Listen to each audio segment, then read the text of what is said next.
নিরীহ ভারতীয়দের ওপরে সন্ত্রাসবাদীদের বর্বরোচিত হামলায় তার প্রতিবাদ এবং এখনো সেই হামলাকারীদের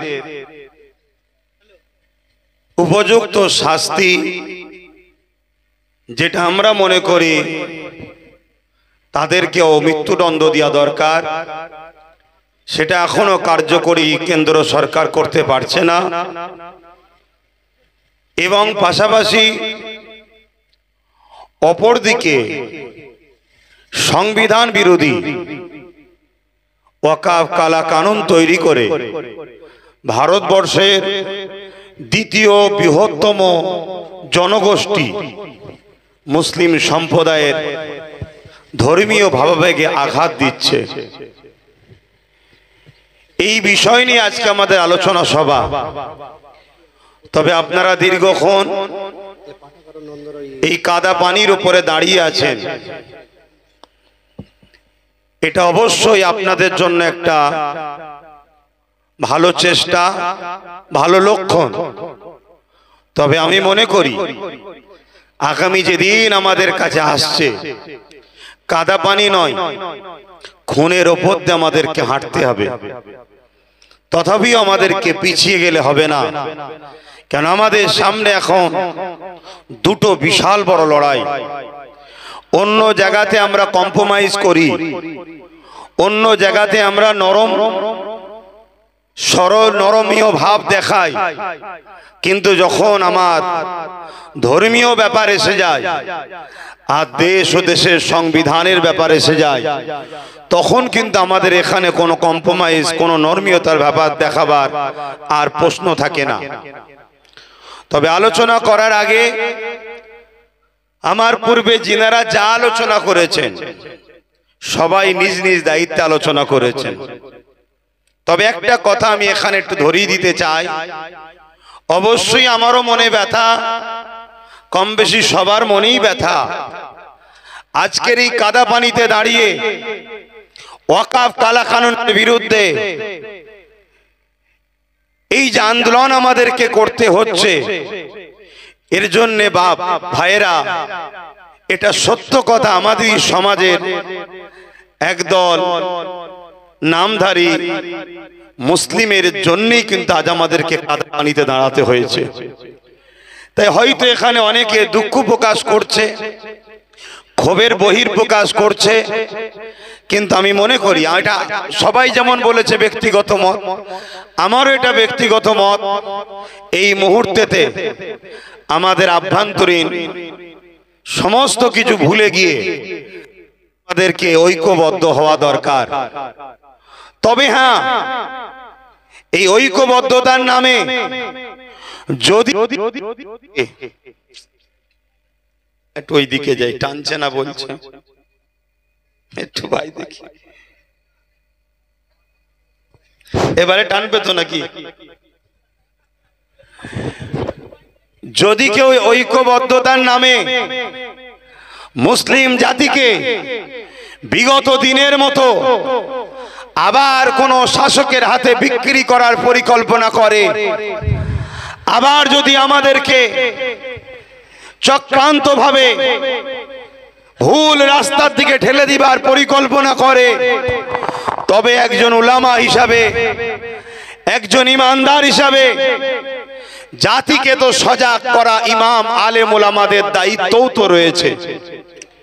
তাই হয়তো আমার উলামা ভাইরা, তাই তেনারা দায়িত্ব পালন করছে, এটা তেনাদের দায়িত্ব। তবে আমার আরো একবার মনে হয়, এই যে দায়িত্ব পালন করছে, যদি সেই সকল ব্যক্তিদের কানে যায়, এই মুহূর্তে আমার মনে হয় তাদেরকে পরিবর্তন হওয়া দরকার। যদি পরিবর্তন না হয়, আগামী দিন 10 বছর আগে যেমন বলেছিলাম, যে কোনো আজকে ঘটছে, আগামী দিন বলে যাচ্ছি, ওই সকল ওলামাদের ঘরেও মুসলিম সমাজী হিসাবটা গন্ডায় গন্ডায় কিন্তু আগামী দিন বুঝে নেবে যুব সমাজ। কেন আমাদেরকে আজকে পুরো বানে ভেসিয়ে দেওয়া টাইপের ভাসিয়ে দিয়েছে। আজ কেন্দ্র সরকার দেশটাকে ধ্বংস করে দিচ্ছে। বিশ্বগুরুর নামে আজকে দেশের জিডিপিকে ধ্বংসের দিকে ঠেলে দিয়েছে। বিশ্বগুরুর নামে আজকে ভারতবর্ষকে পুরো পৃথিবীর কাছে মাথা হ্যাট করে দিচ্ছে। বিশ্বগুরুর নামে আজকে আমার দেশের ক্ষুধার্ত তালিকা দিনকে দিন বেড়ে চলেছে। বিশ্বগুরুর নামে কেন্দ্র সরকার আমার দেশের এয়ারপোর্ট থেকে শুরু করে, আমার দেশের রেল থেকে শুরু করে, আমার দেশের বিভিন্ন প্রপার্টিগুলোকে, ঐতিহ্যপূর্ণ সম্পদগুলোকে আজ বেসরকারীকরণ করে পাবলিকের হাতে বিক্রি করে দিচ্ছে। কেন্দ্র সরকার মানুষের রুজি রুটি দিতে পারছে না। কেন্দ্র সরকার বেকারত্ব দূরের কথা, বেকারত্ব দিন দিন বাড়িয়েই যাচ্ছে। আজ তাই দেশের অর্থনীতি কাঠামো যেমন ধ্বংস করেছে, নোটবন্দির নামে জঙ্গি হামলা, সন্ত্রাসী হামলা বন্ধ করে যাবে বলেছিল, সেটাকেও যখন বন্ধ করতে পারে না, বারবার যখন কাশ্মীর সহ পুরো দেশের বিভিন্ন জায়গাতে সন্ত্রাসী হামলা চলছে, তাই দেশবাসী যাতে দেশের কেন্দ্র সরকারকে প্রশ্ন না করে, তাই ধর্ম খেলাতে আমাদের মধ্যে লাগিয়ে দিচ্ছে। আমি তো বিভিন্ন সমাজ থেকে প্রশ্ন উঠছে, যেই ভারতবর্ষে যতগুলো পাকিস্তানের চোর ধরা পড়ছে, বেশিরভাগটাই সব কেন্দ্র সরকারের সঙ্গে তাদের সম্পর্ক। ঠিক বলছি না ভুল বলছি? এই ভারতবর্ষে জানি তারা ধর্মে হিন্দু, কিন্তু আমি অসভ্যত মূর্খদের মতো নয় যে হিন্দু ঘরের 10টা ছেলে সন্ত্রাস বলে হিন্দু জাতিকে সন্ত্রাস বলে দেবো। এই অসভ্য মূর্খ আমরা নয়। যে দোষী সে দোষী, যে ভালো সে ভালো। কেন আমার দেশের জন্য হাজার হাজার হিন্দু সম্প্রদায়ের ভাই বোন, বাবা মা আজও দেশের জন্য তারা জান মাল কুরবান করছে, আজও বর্ডারে দেশের জন্য তারা লড়ছে। কিন্তু আমরা এটা বলতে পারি, যতগুলো কেন্দ্র সরকারের সঙ্গে জড়িয়েছে, তাদের সঙ্গে যারা সম্পর্ক রেখেছে, তাদেরই লোক কিন্তু বারবার ধরা পড়ছে, যারা কিনা পাকিস্তানের সঙ্গে গুপ্তচর বিভিন্ন যোগ শাসক করে রেখে দিয়েছে।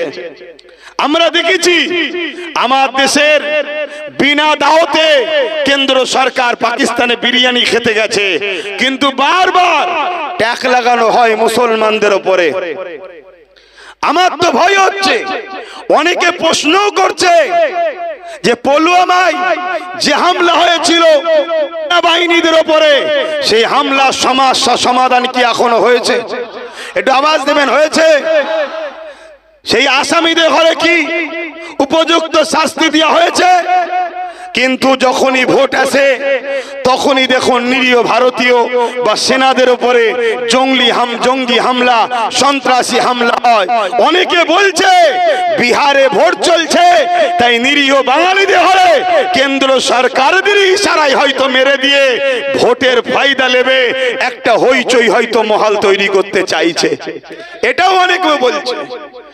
কেন এই প্রশ্নটা যারা তুলছে, তাদের প্রশ্ন যে একেবারে বেকার ফেলে দিবার মতো নয়। কেন আজ চিহ্নিত হওয়ার পরও এখনো পর্যন্ত সেই আসামিদের ঘরে ধরা হলো না, তাদেরকে আমার দেশের নিরীহ নাগরিকদের উপরে যারা সন্ত্রাসী করেছে তাদেরকে উপযুক্ত শাস্তি দেওয়া হলো না। কিন্তু আমার মনে হয় এই হামলার পিছনে আরো একটা ষড়যন্ত্র থাকতে পারে। সেটা হলো এটাই, পুরো দেশ জুড়ে যেভাবে ওয়াকফ কালা কানুনের বিরুদ্ধে আন্দোলনের রূপরেখা তৈরি হয়েছিল, সেই আন্দোলনের হয়তো মুডটাকে খুঁড়িয়ে দিল। এটাও একটা ষড়যন্ত্র থাকতে পারে। তবে আমি ধিক্কার জানাই সেই সকল আন্দোলনকারীদের ঘরে যারা আন্দোলন করতে করতে হঠাৎ করে বলে দিল পলগায়ে হামলার জন্য 3 দিন আন্দোলন বন্ধ থাকবে, আমি তাদেরকে ধিক্কার জানাই এবং সন্দেহ হয় তারাও হয়তো এই যোগ সাজিশ এর সঙ্গে কিছু আছে। আরে আমার দেশে জঙ্গি হামলা হয়েছে, এটা কেন্দ্র সরকারের ব্যর্থতা। যেমন বিগত সরকার মনমোহন সিং ছিল, তখন যখন সন্ত্রাসী হামলা হতো, আজকের যিনি প্রাইম মিনিস্টার তিনি বলতেন এটা মনমোহন সরকারকে জবাব দিতে হবে। তাহলে 3 দিন আন্দোলন বন্ধ না করে ওয়াকফ কালা কানুনের বিরুদ্ধে যেমন আন্দোলন হবে, সেই জনসমাজে সেই জনসমুদ্রে ওখানে আওয়াজ তোলা দরকার ছিল। এই সন্ত্রাসী হামলা কেন হচ্ছে, কেন্দ্র সরকার জবাব দাও, এই আওয়াজ তোলা দরকার ছিল না, ছিল না। কিন্তু যারা এই 3 দিন আন্দোলনকে বন্ধ করে দিল, এরা সমাজকে দেখাচ্ছে আমরা শোক পালন করছি। এরা শোক পালনের বাহানায় আন্দোলনকে বন্ধ করে দিল, যাতে করে মুসলিম জাতির এই আন্দোলনের যে লুভ রেখা লিয়েছে বিজেপি গভর্নমেন্ট, কেন্দ্র গভর্নমেন্ট, হয়তো ওয়াকফ কালা কানুনকে বাতিল করতে বাধ্য হয়। তো এই সুযোগটা লাগিয়ে দিয়ে তারা আন্দোলনকে রুখে দিল। যেমন দ্বিতীয় নম্বর, ওই আন্দোলনে কেন্দ্রের বিরুদ্ধে না, প্রশ্ন চিহ্ন করতে হয়। তাই আন্দোলনও হবে না, প্রশ্নও করতে হবে না। কথা মাথায় ঢুকছে? এখন আসুন দ্বিতীয় যে আমাদের বিষয়, আজকে যে ওয়াকফ কালা কানুন তৈরি হয়েছে, দেখুন এ বিষয়ে বলবো কি, বলার তো আমার কিছু নাই, আর সবই তো আমি বলে দিয়েছি। বিগত দিন থেকে এই ওয়াকফের হয়ে কথা বলতে গিয়ে, মসজিদের হয়ে কথা বলতে গিয়ে, মাদ্রাসার হয়ে কথা বলতে গিয়ে, কবরস্থান খানকার হয়ে কথা বলতে গিয়ে, মুসলিম সমাজের এক শ্রেণী মানুষের কাছে নিজের বাপ মাকেও গাল খাওয়াতে হয়েছে। আমি বলেছিলাম, মনে রাখবেন, লুহা না হলে লুহা কাটা যায় না। ক্ষমতার জোরে সামান্য ভিক্ষা দিয়ে তারা আজকে আমাদের ঘরে গোলামির বশ্যতা স্বীকার করছে। এই ওয়াকফ কালা কানুন যে তৈরি হয়েছে, এর থেকেও বড় ভয়ঙ্কর কানুন আগামী দিন আমাদের জন্য অপেক্ষা করছে। শুধু পানিটা মাপছে, শুধু পানিটা মাপছে কতটা গভীর হয়। ওয়াকফে মুসলিম সমাজের সচেতন কতটা, এরা মসজিদ মাদ্রাসা কবরস্থান ঈদগাহর জন্য এরা কতটা তৎপর হয়, কতটা আন্দোলন করতে পারে, এটাকে মাপা হচ্ছে। এরপরে একটা আইন আসছে চলেছে, সেই আইনটার নাম হলো ইউনিফর্ম সিভিল কোড, ইউসিসি। সেই আইনে কি হবে? আজ মসজিদ চলে যাচ্ছে, আপনি ভাবছেন মসজিদ বানিয়ে নেব। আজ মাদ্রাসা চলে যাচ্ছে, আপনি ভাবছেন বানিয়ে নেব।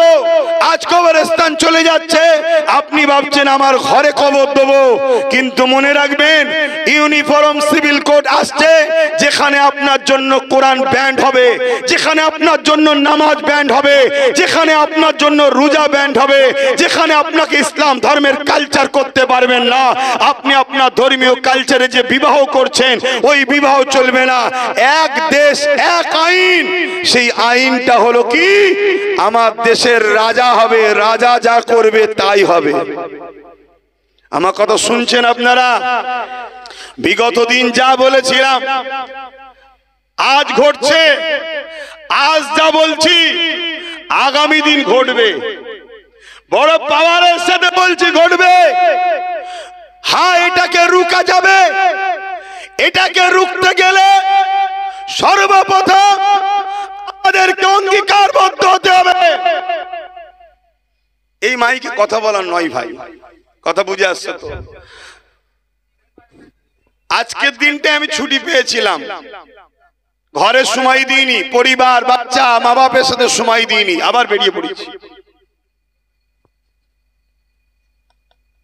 আজকে ওটা দেবে,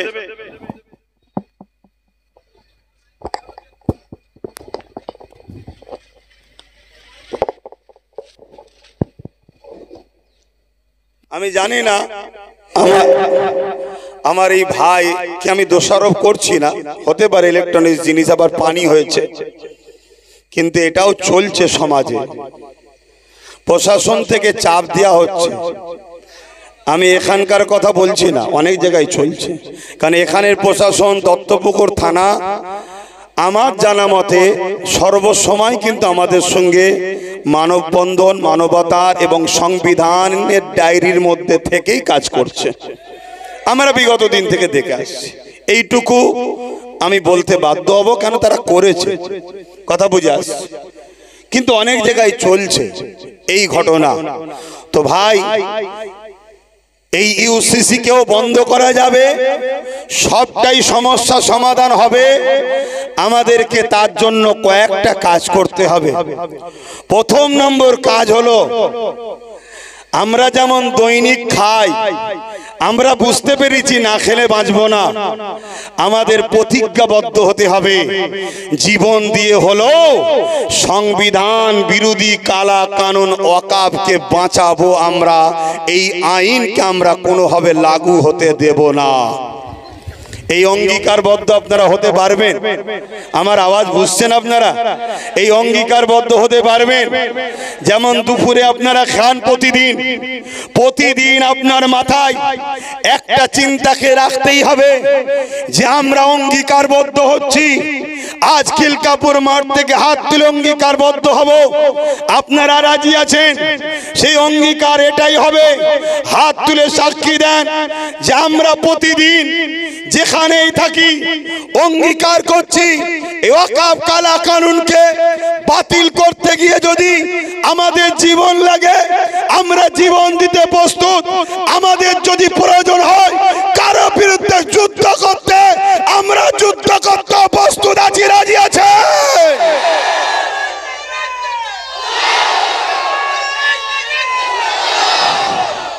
আর একটা কথা বলি, হাত নাবান, কেন এতটা অঙ্গীকারবদ্ধ হতে হবে? একদিকে যেমন আমাদের ধর্মীয় অধিকার, আর ধর্মীয় অধিকারটা যে সংবিধান দিয়েছে সেই সংবিধানকে বাঁচা বড় লড়াই। কেন্দ্র সরকার সংবিধান বিরোধী আইন তৈরি করেছে, কেন্দ্র সরকার সংবিধানের বিরুদ্ধে, কেন্দ্র সরকার সংবিধানের শপথ নিয়ে সংবিধানের সঙ্গে ধোঁকাবাজি করছে। তাই একদিকে যেমন সংবিধান বাঁচানো আমাদের দায়িত্ব, অপরদিকে তেমন আমাদের ধর্মীয় অধিকারকেও বাঁচাবার দায়িত্ব। এখানে আরো একটা কথা বলি, 132 জন হিন্দু এমপি, মন দিয়ে শোনেন, 132 জন হিন্দু, শিখ, আদিবাসী এমপি এই কালা কানুনের বিরুদ্ধে ভোট দিয়েছে।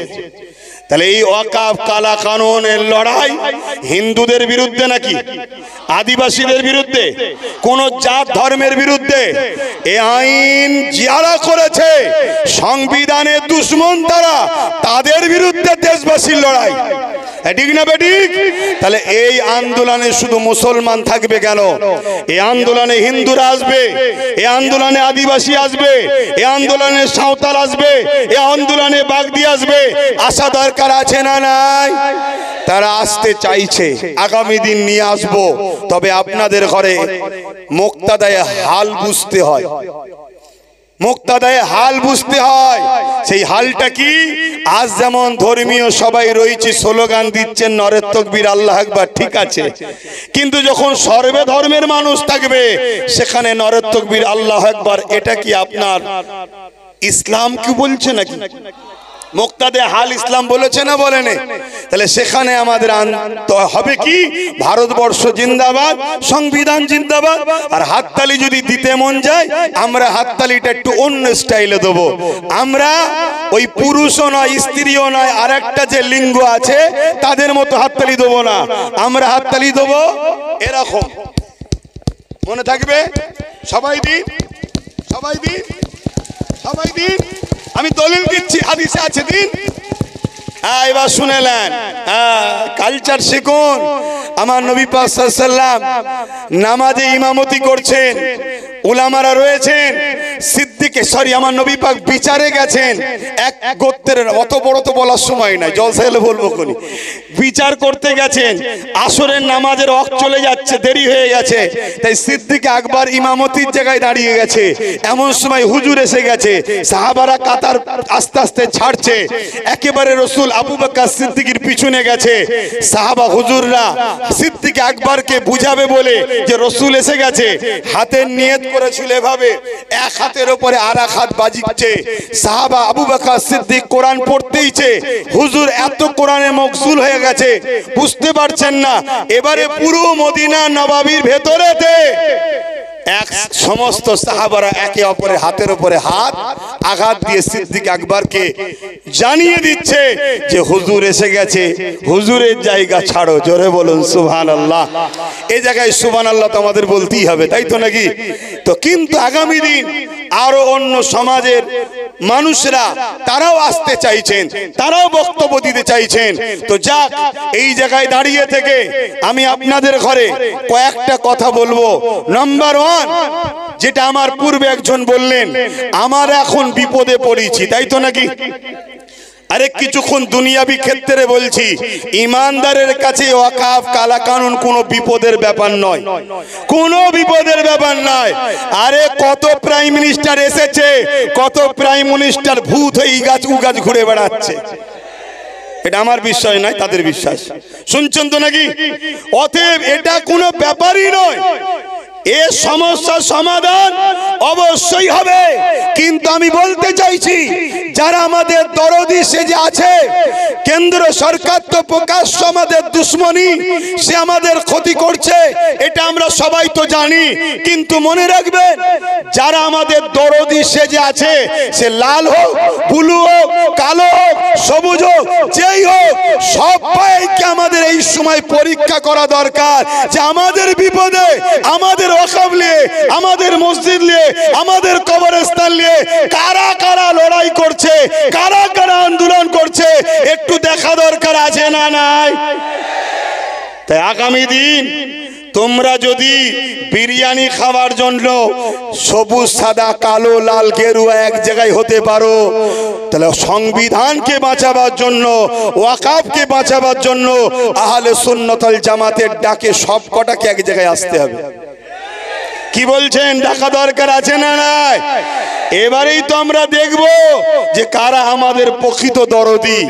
তো যাক, এই ওয়াকফ কালা কানুন এত ভয়ঙ্কর কানুন, মনে রাখবেন, আপনার ওই ঐতিহ্যময় হাজার হাজারের বছরের মসজিদ, আপনার হাজার হাজার বছরের মাদ্রাসা, আপনার ওই কবরস্থান, আপনার ওই ঈদগাহ, আপনার ওই খানকা কিছুই থাকবে না। এগুলোকে সব বুলডোজার দিয়ে ভেঙে কেন্দ্র সরকার চাইছে পুঁজিপতিদের হাতে তুলে দেবে। এটা আমার পূর্বে সবাই আলোচনা করছে। আমি সময়ের দিকে খেয়াল করে, আর বিশেষ করে এই মাইকে কথা বলতে কষ্ট হচ্ছে, আমি শুধু তিনটে পয়েন্ট বলবো। এই ওয়াকফ কালা কানুন সত্যি কারা বাতিল করাতে চান, একটু হাত তুলে দেখান। সত্যি চান আপনারা? সত্যি চান? সত্যি চান? হাত নামান। আমি তিনটে পয়েন্ট বলছি, এই তিনটে পয়েন্টকে আপনারা মাথায় রাখুন। এই তিনটে পয়েন্ট ছাড়া চতুর্থ কোনো পয়েন্ট থাকলে আমাকে বলবেন, আমি সেটা আগামী দিন প্রচার করব। এই তিনটে পয়েন্ট ছাড়া এটাকে বাঁচানো কখনো সম্ভব নয়।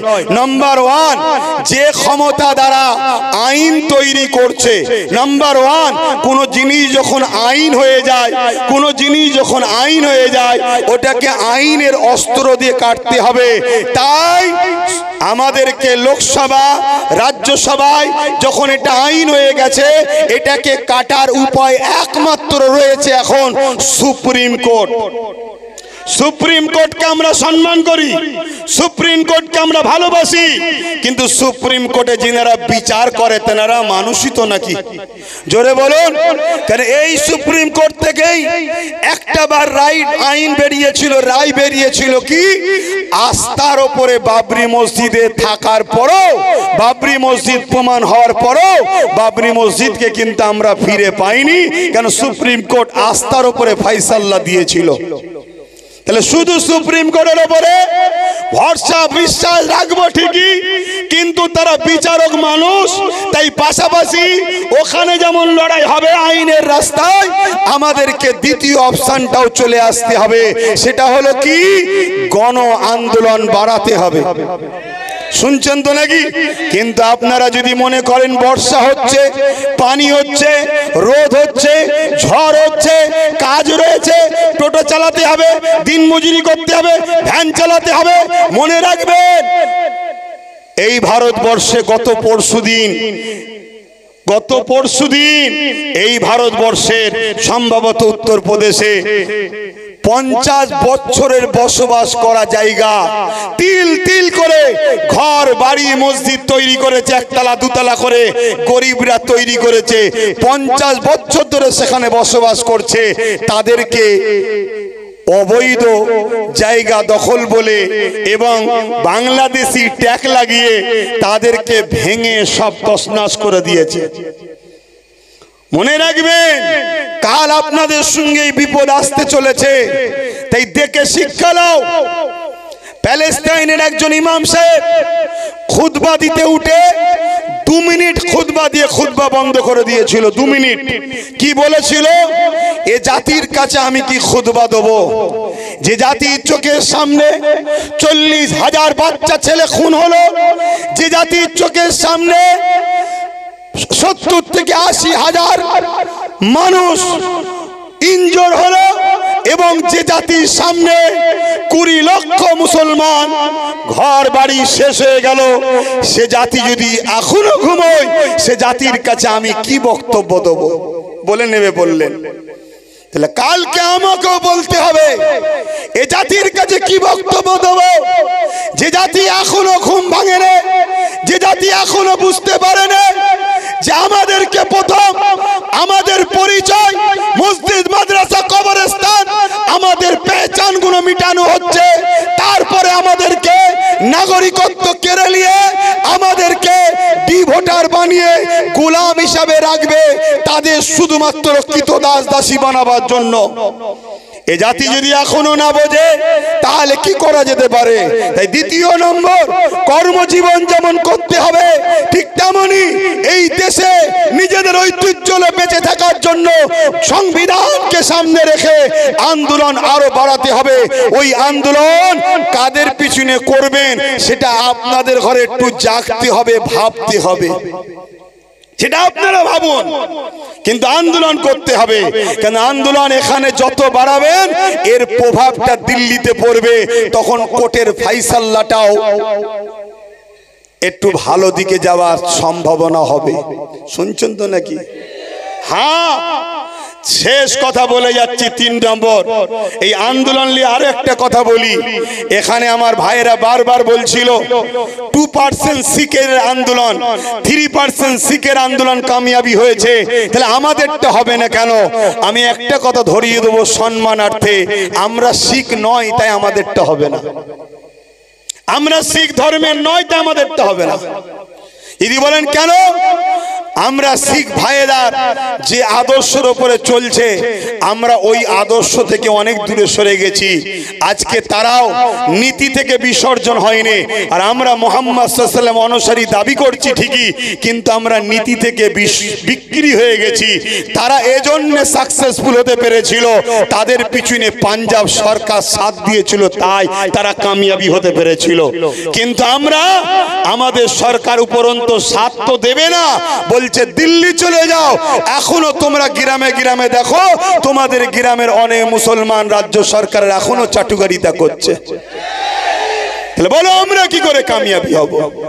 তবে হ্যাঁ, আমি মনে করি যদি আমরা 5% মজবুত হতে পারি, এই অঙ্গীকার নিয়ে জীবন দেবো, আইন হতে দেবো না, ইনশাআল্লাহ প্রথম লাইনে আমি দাঁড়াবো, তারপরে তোমরা দাঁড়াবে। বুলেটের গুলি খেতে হয়, আগে খাবো আমি মসজিদ মাদ্রাসা কোরআন সংবিধানের জন্য। তাহলে আমি বলে যাচ্ছি এই 5% এই আইনকে বাতিল করে ইনশাআল্লাহ দেখাবো। কিন্তু তার জন্য বাপ সেই অঙ্গীকার নিতে হবে। ঝড় হলে ডাকলেও আসতে হবে, বাজ পড়লে ডাকলেও আসতে হবে, কাদা পানিতে ডাকলেও আসতে হবে, রোদে ডাকলেও আসতে হবে। ওই ঢালায় উঠে দাঁড়িয়ে থাকবে স্বপ্ন দেখলে হবে না। দেখুন না, ঢালায় উঠে দাঁড়িয়ে আছে, কাদা না পায়ে লেগে যায়। তাহলে কাদা যদি পায়ে না লাগাতে চান, তাহলে আগামী দিন গায়ে খুন লাগাতেও তো চাইবেন না। কথা বুঝছেন না? বোঝেন না? সে নিজের হোক আর দুশ্মনের হোক, লাগাতে তো চাইবেন না। তাহলে কি করে হবে? কথা কি খারাপ লাগছে? আমাকে অনেকে বলে যে আব্বাস সিদ্দিকী সব ঠিক আছে, কিন্তু কথা কোনো বড় গরম বলে ফেলে। আমি কিছু গরম বলছি না তো, কেন্দ্র সরকার জোর করে আমার মসজিদ নিয়ে নিচ্ছে, ওটা গরম নয়। কেন্দ্র সরকার দূর হাঁটো বলাটা গরম। কেন্দ্র সরকার জোর করে আমার বাপ মাদের পূর্বপুরুষদের কবরস্থানের উপরে মদের আড্ডা, বার, সিনেমা হল, থিয়েটার খুলতে চাইছে, এটা অন্যায় নয়। আমি যদি বলি এই অন্যায়ের বিরুদ্ধে সংবিধানকে সামনে নিয়ে ওদের বিরুদ্ধে যুদ্ধ করতে হবে, তাহলে আমি অন্যায় বলে ফেললাম। বড় দুঃখ। তাহলে জাতির মধ্যেই সরষে ডাল দিয়ে ভূত ছাড়াচ্ছি, তাতেই যদি ভূত বসে থাকে তো ভূত যাবে কি করে? জাতির মধ্যেই যদি গাদ্দার থাকে তো কি করে কি হবে? তো যাক, শেষ কথা বলে যাচ্ছি, শেষ। এই ওয়াকফ কালা কানুনকে বাতিল করতে গেলে আর একটা রাস্তা আছে, সেটা হলো কি, যদি আজকে জোর করে করেও ফেলে, শুনছেন, জোর করে যদি করেও ফেলে, এখন থেকে অঙ্গীকারবদ্ধ হন যে পাওয়ারে তারা আইন করেছে ওই রাজ পাওয়ার আমরা দখল করব। যারা সেকুলার মাইন্ডের যত দল আছে সেই দলকে আমরা সাথে লব, তাদেরকে একটা কথাতেই আমরা সাথে লব, সেটা হলো পার্টনারশিপ। তোমার দালালি করব না, তোমার ভাড়াটিয়া খেলবো না, পার্টনারশিপে তোমার সঙ্গে আমরা থাকতে রাজি। একটাই শর্ত, কোনোদিন যদি আমরা ক্ষমতার আসন দখল করতে পারি, যেভাবে গায়ের জোর দেখিয়ে সংবিধান বিরোধী করে আমাদের মসজিদ মাদ্রাসাকে নিয়েছে, আমরা আওয়াজ তুলব, সেই দিন ক্ষমতার আসনে বসে আমরা আমাদের মসজিদ মাদ্রাসা ওয়াকফের জায়গাকে আমরা আবার আইন তৈরি করে আমরা ফিরিয়ে দখল করে নেব। এই পাওয়ারের দরকার আছে না নাই? জোরে বলুন, আছে না নাই? হাত তুলে বলুন আমার সাথে একমত আপনারা, আমার সাথে একমত আপনারা। এই হাত যদি সত্য হয় তাহলে হাতটা নেবিয়ে দিয়ে আরো একবার সাক্ষী দেন। আন্দোলন তো শুরু হলো, আন্দোলন তো শুরু হয়েছে 10 বছর আগে থেকে। এই আন্দোলন বিভিন্ন জায়গায় আজও হচ্ছে, হবে, কিন্তু আগামী দিন এই আন্দোলনকে আমি চাইছি আপনাদেরকে সাথে করে নিয়ে কলিকাতার ব্রিগেডে নিয়ে যেতে চাই। আপনারা কি নিজেদের খরচে যেতে রাজি? যেতে রাজি? যেতে রাজি? কেন? আমি দেখতে চাই, আমি দেখতে চাই আমার দেশের সেনাবাহিনীরা সত্যি পারমিশন দেয় রে না সাপ হয়ে কেমরে উজা হয়ে কেউ ঝাড়ছে, এটাও দেখা দরকার আছে। ঠিক না বেঠিক গো?